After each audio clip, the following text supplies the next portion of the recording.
Masih di Startup Clinic, masih ngobrol barengan sama Mas Dani dari PT Isotronic Teknologi Indonesia, ngomongin tentang repair atau reparasi elektronik gitu ya, dimana sekarang kondisinya adalah peralatan elektronik, laptop, atau mungkin komputer itu banyak yang murah iya, yang mahal iya, kadang-kadang kita juga bingung gitu ya, mau yang murah karena dari segi budget mungkin cukup, atau yang mahal sekalian biar bisa pakainya lama. Nah ini kalau misal Mas Dani sendiri yang sudah warawiri di dunia elektronik, kalau Mas Dani akan membeli perangkat elektronik, mending yang mahal sekalian, atau budget sesuai budget aja gitu? Kalau dari saya, karena saya juga basicnya itu sebelumnya juga pernah jadi mahasiswa, jadi anak kos ya kan, kita tahu banget. Kalau saya akan saya sarankan sesuai kebutuhan. Kalau kebutuhan berarti sesuai, nanti dari kebutuhan muncul budget. Jadi nanti ujungnya ke budget dulu, sebelum ngomongin merek, sebelum ngomongin spesifikasi. Karena nanti dari kebutuhan itu kita tahu budgetnya berapa. Nah, dari budget itu kan nanti turun tuh, ada banyak buat pilihan, dari yang murah sampai yang mahal banget, ya kan. Nah, dari situ nanti baru langkah selanjutnya kalau dari saya adalah cari yang after sales-nya bagus. Karena kan namanya kita beli barang baru ya. Cari after sales bagus. After sales itu cara ukurnya gimana? Pertama kita ngeliat dari ketersediaan service centernya. Service center di kota tempat kita tinggal. Contoh seperti kita di Jogja, kita cari tempat service laptop, service centernya itu ada di Jogja. Jadi kita kalau semisal ada bermasalah, kita deket, ya kan. Kemudian yang kedua, kalau semisal itu sudah dapat, ini sebenarnya kedua ini susah juga sih buat kita menilainya, yaitu cari yang spare partnya itu tuh gampang atau banyak. Nah itu kan kita sebagai user kita banyak yang nggak tahu ya. Nah ini sebagian yang lebih banyak tahu itu dari tukang servis lah ya, ibaratnya tempat servis itu banyak yang tahu. Nah kenapa kita perlu menilai dari ini, yang poin yang kedua ini? Karena jika service center kan kita tahu ya, kendala service center itu tuh pertama jelas lama, karena kan yang diperbaiki banyak banget. Betul. Kemudian di setiap daerah, contoh perwakilan cabang, katakan di Jogja, itu tidak semuanya dikerjakan di situ. Banyak juga yang dikirim ke Jakarta. Spare part pun juga inden dari Jakarta ke di Jogja. Nah, artinya opsi-opsi tempat servis laptop yang katakan di setiap gang tadi ada, itu kan potensinya sangat tinggi. Nah, dari mana mereka mendapatkan spare partnya? Kalau semisal poin yang kedua tadi, spare partnya itu susah didapatkan. Nah, makanya tadi saya bilang poin keduanya di situ. Tapi ini tidak semua orang bisa tahu. Nah, kurang lebih seperti itu, Mas Felix. Jadi pertama jelas disesuaikan dengan kebutuhan. Dari kebutuhan itu nanti banyak pilihan disesuaikan dengan budgetnya. Dari budget itu ya tadi cari after sales-nya ada. Karena bagaimanapun kita beli barang elektronik sekalipun itu harganya murah, tetap semurah-murahnya barang elektronik seperti laptop dan komputer itu tidak murah, ya kan. Jadi kita berharap itu bisa dipakai seminimalnya 2 tahun lah, ya kan. Kalau semisal ternyata 1 tahun bermasalah kan kita bisa ke after sales kita, jadi ke service center. Kurang lebih seperti itu. 2 tahun ya, berarti untuk yang skripsi itu 2 tahun deadline-nya ya, jangan nambah lagi. Repot tuh, ntar laptopnya keburu nggak bisa dipakai lagi. Nah ini kalau misalnya tadi bicara soal merek nih, mau ngomong soal merek, kan sekarang juga kita nggak ngomongin merek, tapi ada yang membuat satu ekosistem dengan merek tertentu tuh, kayak misalnya HP-nya terlanjur A, laptopnya sekalian A gitu, jadi semuanya gampang. Itu sebenarnya apa istilahnya, lebih baik seperti itu, atau sebenarnya nggak masalah sih ketika misalnya kita handphone A kemudian laptopnya yang lain, toh juga tetap ada cara gitu, atau lebih baik dibikin satu merek biar gampang terkoneksi gitu misalnya? Kalau dari saya sebagai personal, baik lagi disesuaikan dengan kebutuhan.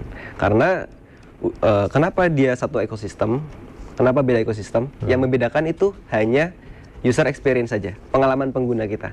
Kalau semisal pengalaman pengguna kita mau untuk eksplorasi lebih jauh gitu kan, eksplorasi, oh ini bisa diakalin pakai ini, oh ini bisa diakalin pakai ini, ya sebenarnya kita multi brand pun nggak ada masalah.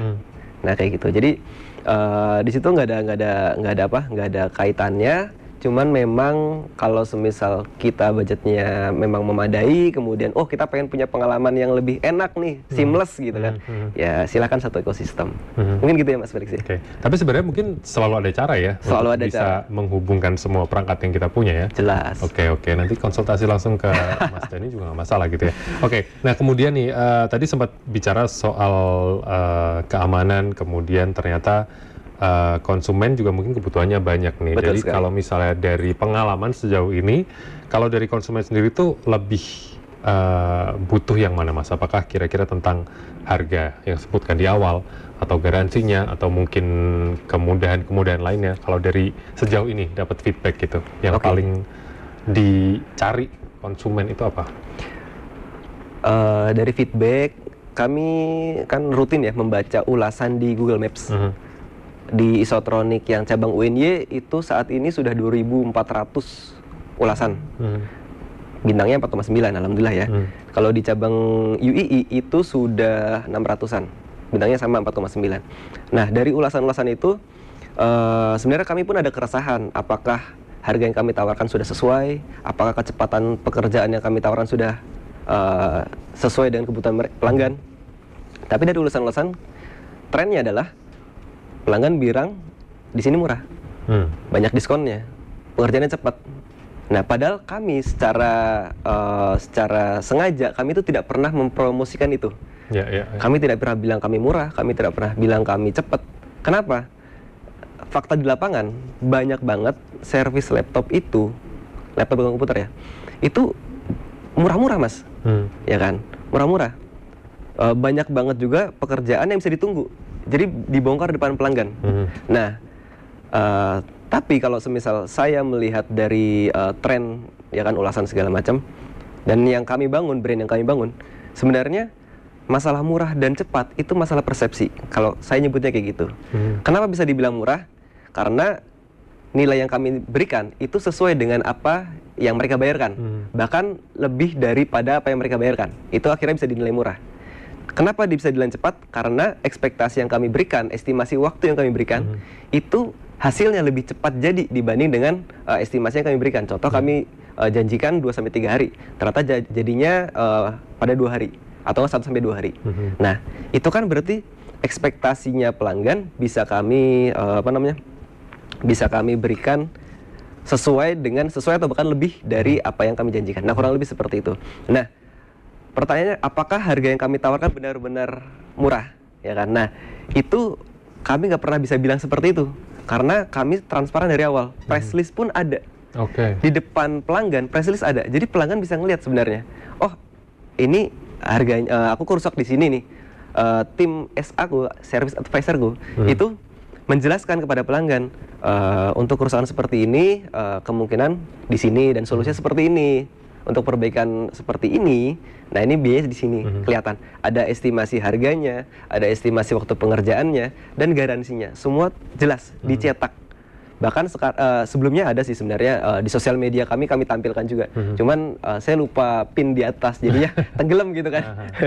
Nah, kurang lebih kayak gitu Mas. Jadi kami transparan dari awal. Nggak diketok, jelas nggak diketok, karena di depan meja aja sudah ada price listnya. Nah, tinggal pelanggan menentukan harganya sesuai nggak. Kalau semisal sesuai, gas. Gas. Kalau semisal tidak sesuai, ya mungkin nanti bisa negosiasi. Karena untuk saat ini kami belum menyediakan opsi spare part yang, katakan kan ada opsi spare part bagus sama opsi spare part jelek gitu kan. Nah, kami tidak menyediakan itu. Kami kasih spare part yang terbaik. Makanya kami bisa berani garansi minimal 2 bulan. Nah gitu. Kadang-kadang itu yang kita butuhin ya sebagai pelanggan tuh, kayak kita takut servis, mungkin takut biayanya mahal, tapi ketika ada di depan secara list, kita jadi malah nyaman gitu ya. Betul. Kita tahu budgetingnya berapa segala macam. Nah, kalau misalnya bicara soal merek tadi, saya penasaran dari berbagai merek yang sudah pernah ditangani Isotronic, ada nggak sih merek-merek yang istilahnya susah atau gampang banget rusak atau ringkih nih? Dan kalau misalnya nemuin kayak gitu, dari tim Isotronic apakah memberikan rekomendasi ke pelanggan, misalnya kayak, Mas, mungkin nanti kalau selanjutnya beli mendingan yang lain atau gimana, atau cukup di repair aja gitu?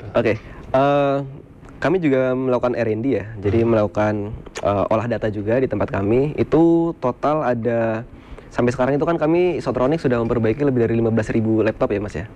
Itu total yang kami kelola itu sekitar 10.000 lebih. Itu mayoritas ada satu brand, tetap satu brand. Kenapa brand itu banyak banget servisnya? Karena banyak banget penggunanya. Sesimpel itu Mas. Jadi bukan berarti dia ringkih ya? Bukan berarti dia ringkih, betul. Karena apa? Sebagian besar pelanggan yang akhirnya datang dengan brand tersebut, ya bisa dibilang karena dia ambil tipe yang katakan mid range lah ya, mid range.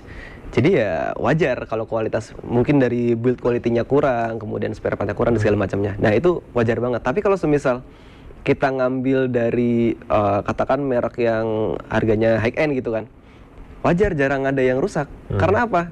Pembelinya kan tidak sebanyak yang ini. Betul. Jadi kalau saya nyebutnya kayak gitu Mas, saya nggak pernah bilang sebuah brand itu banyak rusak karena jelek, bukan karena itu. Tapi memang ada beberapa merek yang kok ini udah nggak terkenal, kok banyak yang kesini gitu.